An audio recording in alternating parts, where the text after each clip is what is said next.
అండి, welcome to అందరితమ్ముల అమ్మాయి. పొద్దున్నే పూజ అయిన తర్వాత బాబుకి లంచ్ బాక్స్ కోసం క్యాప్సికమ్ బంగాళదుంప కర్రీ చేశాను. వాడికి నచ్చిన కర్రీస్లో ఇదొకటి.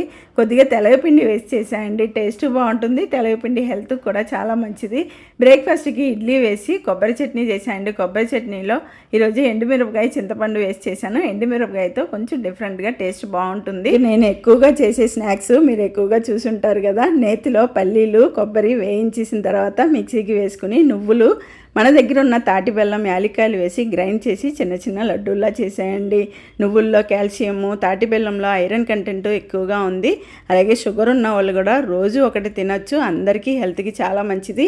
ఇది కూడా ఈ రోజు నుంచి మన దగ్గర అవైలబుల్గా ఉంది. కావాల్సిన వాళ్ళు తాటి బెల్లంతో పాటు ఇది కూడా బుక్ చేసుకోవచ్చు పైన కనిపిస్తున్న నంబర్లో. తర్వాత తమిళనాడు స్టైల్లో గోరుచిక్కుడుతోటి వరుగులు చేసేయండి. గోరుచిక్కుడిని కొద్దిగా నీళ్లు, ఉప్పు, పసుపు వేసి ఒక విజిల్ వచ్చిన తర్వాత ఎండబెట్టుకుని వేపుకోవడం. వీడియో వస్తే లైక్ చేయండి.